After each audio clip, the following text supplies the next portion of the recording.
ফাতারহা বাংলাদেশ নি ফাইনাই রত্ন কাশুনাবাগৈ আগরতলা রবীন্দ্র শতবার্ষিকী ভবন বসকাঙ্গ কাইসা পান্ডার সন্তোষাখা তাই আগুলি বেড়াই হিম্বত খ্লাই জাখা পান্ডাও তুইদুল খা এমএলএ রঞ্জিত দেববর্মা।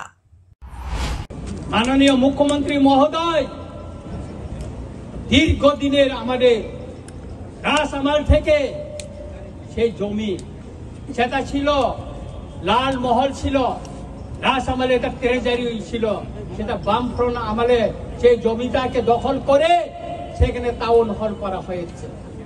আমরা বিরোধিতা করিনি, টাউন হল থাকো, আমরা বিরোধিতা করিনি। কিন্তু গতকাল মাননীয় মুখ্যমন্ত্রী মহোদয় এই টাউন হলকে ডক্টর শ্যামাপ্রসাদ মুখার্জির নামে নামকরণ করার জন্য উনি ঘোষণা দিয়েছেন। আমি এর তীব্র প্রতিবাদ জানাই।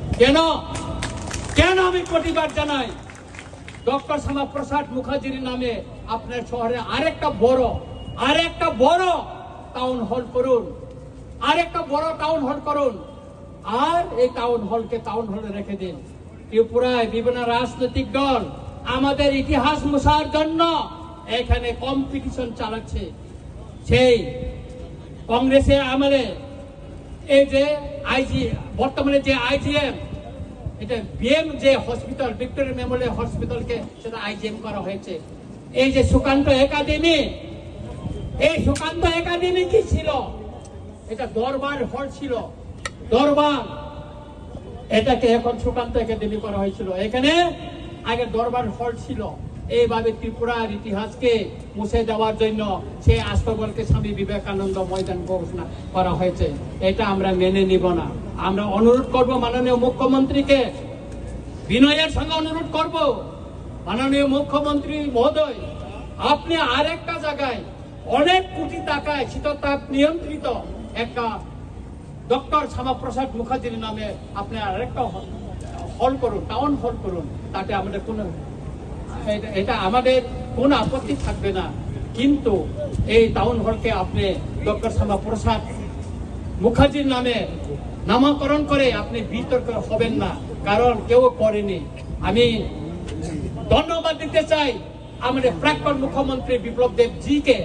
তিনি থাকাকালীন আমাদের বরমুড়াকে আদায়কতর, গন্ধাতিসা, তারপর আগরতলা এয়ারপোর্টকে তিনি মহারাজা বীর বিক্রম মহারাজার নামে তিনি করে গেছেন। সেই জন্য ওনাকে আমি ধন্যবাদ জানাই। তাই আমি বিরোধিতা করব না।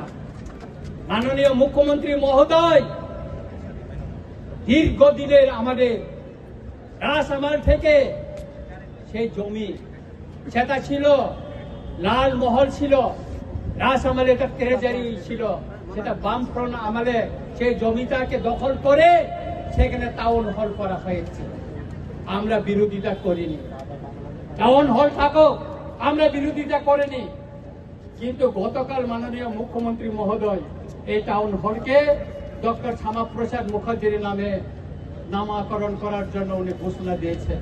আমি এর তীব্র প্রতিবাদ জানাই। কেন আমি প্রতিবাদ জানাই? ডক্টর শ্যামাপ্রসাদ মুখার্জির নামে আপনার শহরে আরেকটা বড় টাউন হল করুন,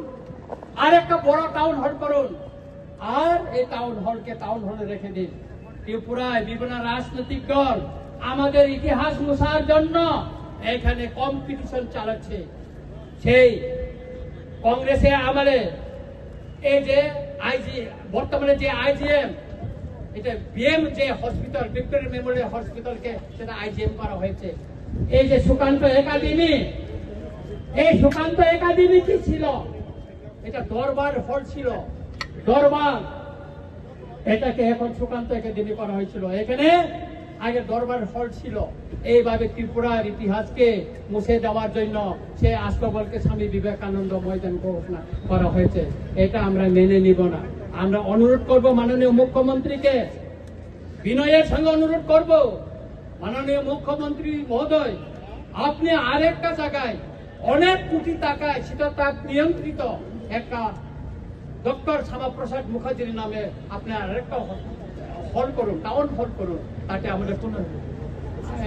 আমাদের কোনো আপত্তি থাকবে না। কিন্তু এই টাউন হলকে আপনি ডক্টর শ্যামাপ্রসাদ মুখার্জির নামে নামকরণ করে আপনি বিতর্ক হবেন না, কারণ কেউ করেনি। আমি ধন্যবাদ দিতে চাই আমাদের প্রাক্তন মুখ্যমন্ত্রী বিপ্লব দেব জিকে। তিনি থাকাকালীন আমাদের বরমুড়াকে হাতাই কতর, গন্ধা সরকার, গন্ধাতিসা, তারপর আগরতলা এয়ারপোর্টকে তিনি মহারাজা বীর বিক্রম মহারাজার নামে তিনি করে গেছেন। সেই জন্য ওনাকে আমি ধন্যবাদ জানাই। তাই আমি মাননীয় মুখ্যমন্ত্রীকে অনুরোধ করব, বিনয়ের সঙ্গে অনুরোধ করব, এই যে টাউন হলকে আপনি যে ডক্টর শ্যামাপ্রসাদ মুখার্জি নামে যে নামকরণের ঘোষণা দিয়েছেন সেটাকে প্রত্যাহার করে নিয়ে অন্য জায়গায় ওনার নামে সসম্মানে ওনার স্ট্যাচু বানিয়ে ওনার জন্য একটা শহরের ভিতরে জায়গা দেখে ওনার নামে করুন, তাতে আমাদের কোনো আপত্তি থাকবে। পতাকা নিয়ে আমরা আন্দোলন, কারণ আমাদের এই ইস্যুটা হচ্ছে জাতীয় ইস্যু। এই জাতীয় ইস্যুকে আমরা জাতীয় পতাকা নিয়ে আন্দোলন করব, রাজনৈতিক পতাকা দিয়ে নয়। আমাদের মহারাজা বলেছিল পয়লা জাতি ওলোপাতি, সেই জন্য আমাদের জাতিকে আজ রক্ষা করতে হবে পয়লা, তারপর পার্টি। সেই জন্য আজকে পতাকা ছেড়ে দিয়েছে, পার্টির পতাকা ছেড়ে আজকে আমরা জাতীয় পতাকা নিয়ে লড়াইয়ে মাঠে নামছি। অনেকে হয়তো প্রশ্ন করতে পারে রঞ্জিত দেববর্মা ত্রিপুরা মঠার এমএলএ, উনি কিভাবে পতাকার বাইরে ত্রিপুরা মঠার বাইরে হয়ে গেল।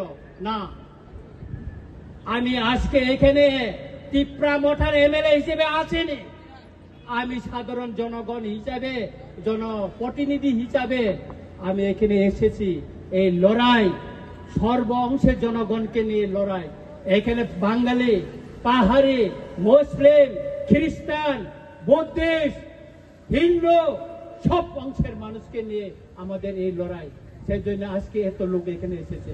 কেন এসেছে?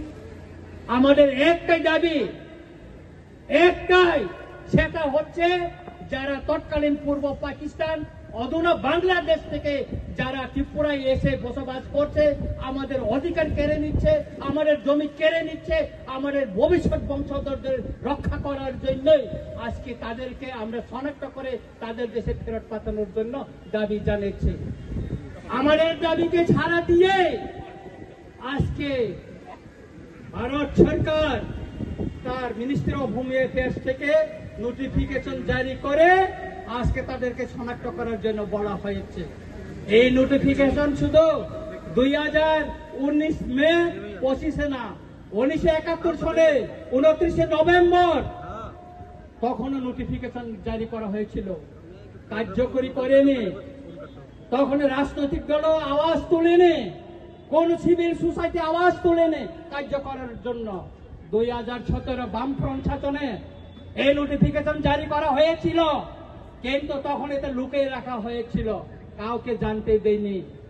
তারপর 2021-এ এখানে বিজেপি এলএন সরকার আসার পরও 2021-এও নোটিফিকেশন জারি করা হয়েছে মিনিস্টার অফ হোম অ্যাফেয়ার্স থেকে, কিন্তু এটাকে লুকিয়ে রাখা হয়েছে। কিন্তু 2025-19 মে যে নোটিফিকেশনটা জারি করা হয়েছে তার কপি রঞ্জিত দেববর্মার কাছে এসে পৌঁছেছে। কেন? রঞ্জিত দেববর্মা চিঠি লিখেছে মিনিস্টার অফ হোম অ্যাফেয়ার্সকে, সেই জন্য এসেছে, সেই জন্য জনগণ জানতে পেরেছে এবং জনগণকে নিয়ে আমরা মাঠে নেমে পড়েছে। এই আন্দোলন যতদিন পর্যন্ত একজনও যদি ত্রিপুরা রাজ্যে, ভারতবর্ষে যদি অবৈধ অনুপ্রবেশকারী থাকে ততদিন চলবে। কারণ এই বেআইনি অনুপ্রবেশকারী আমাদের দেশের নিরাপত্তা, সার্বভৌমত্বের জন্য বড় একটা হুমকি। আপনারা জানতে পারছেন সে কাশ্মীরে পেহেলগামে অ্যাটাক হওয়ার পর কি অবস্থা ভারতবর্ষে, তারপরে ভারতের স্বরাষ্ট্র মন্ত্রণালয় এই পদক্ষেপ নিয়েছে। আপনারা জানেন সেই আমেরিকা থেকে অবৈধ অভিবাসীদের প্লেনে করে হাত পা বেঁধে সেই পাঞ্জাবে ফেলে দিয়ে গেছিল। কেন? কারণ এই অবৈধ অনুপ্রবেশকারীরা এটা দেশের হুমকি, দেশের নিরাপত্তার হুমকি, দেশের সার্বভৌমত্বের হুমকি। সুতরাং আমি সবাইকে অনুরোধ করব যে আজকে এই আন্দোলন, এই র্যালি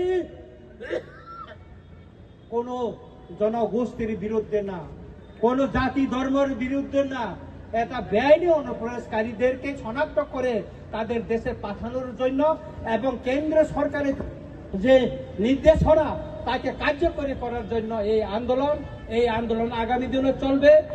রাজ্য সরকারকেও বলতে চাই, মিনিস্ট্রি অফ হোম অ্যাফেয়ার্স থেকে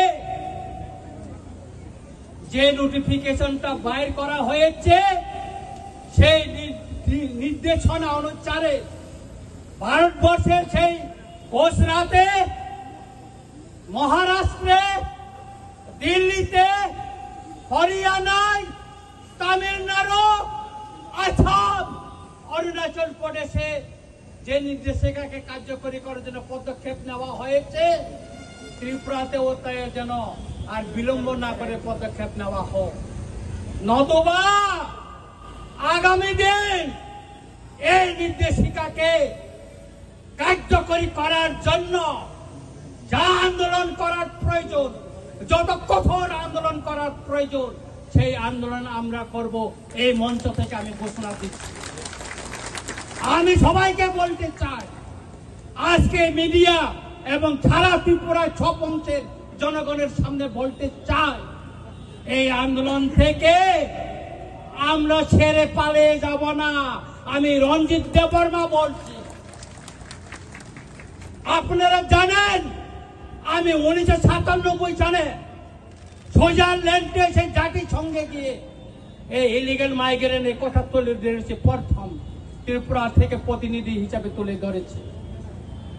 নিশ্চয়ই আপনারা জানেন আজও আমি এই অবৈধ তৎকালীন পূর্ব পাকিস্তান, আধুনিক বাংলাদেশ থেকে আগত বেআইনি অনুপ্রবেশকারীদের শনাক্ত করে তাদের দেশে সসম্মানে পাঠানোর জন্য আমি লড়াই করে যাচ্ছি এবং করে যাব।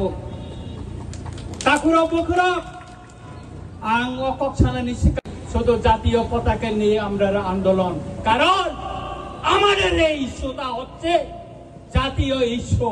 এই জাতীয় ইস্যুকে আমরা জাতীয় পতাকা নিয়ে আন্দোলন করব, রাজনৈতিক পতাকা দিয়ে নয়। আমাদের মহারাজা বলেছিল পয়লা জাতি ওলোপাতি, সেই জন্য আমাদের জাতিকে আজ রক্ষা করতে হবে পয়লা, তারপর পার্টি।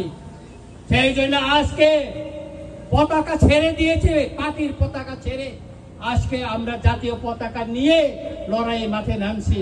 অনেকে হয়তো প্রশ্ন করতে পারে, রঞ্জিত দেববর্মা ত্রিপুরা মঠার এমএলএ, উনি কিভাবে পতাকার বাইরে, ত্রিপুরা মঠার বাইরে হয়ে গেল? না, আমি আজকে এখানে ত্রিপুরা মঠার এমএলএ হিসেবে আসেনি, আমি সাধারণ জনগণ হিসাবে, জনপ্রতিনিধি হিসাবে আমি এখানে এসেছি। এই লড়াই সর্ব অংশের জনগণকে নিয়ে লড়াই। এখানে বাঙালি, পাহাড়ি, মুসলিম, খ্রিস্টান, বুদ্ধিস্ট, হিন্দু সব অংশের মানুষকে নিয়ে আমাদের এই লড়াই। সেই জন্য আজকে এত লোক এখানে এসেছে। কেন এসেছে? আমাদের একটাই দাবি, একটাই, সেটা হচ্ছে যারা তৎকালীন পূর্ব পাকিস্তান, অধুনা বাংলাদেশ থেকে যারা ত্রিপুরায় এসে বসবাস করছে, আমাদের অধিকার কেড়ে নিচ্ছে, আমাদের জমি কেড়ে নিচ্ছে, আমাদের ভবিষ্যৎ বংশধরদের রক্ষা করার জন্যই আজকে তাদেরকে আমরা শনাক্ত করে তাদের দেশে ফেরত পাঠানোর জন্য দাবি জানিয়েছে।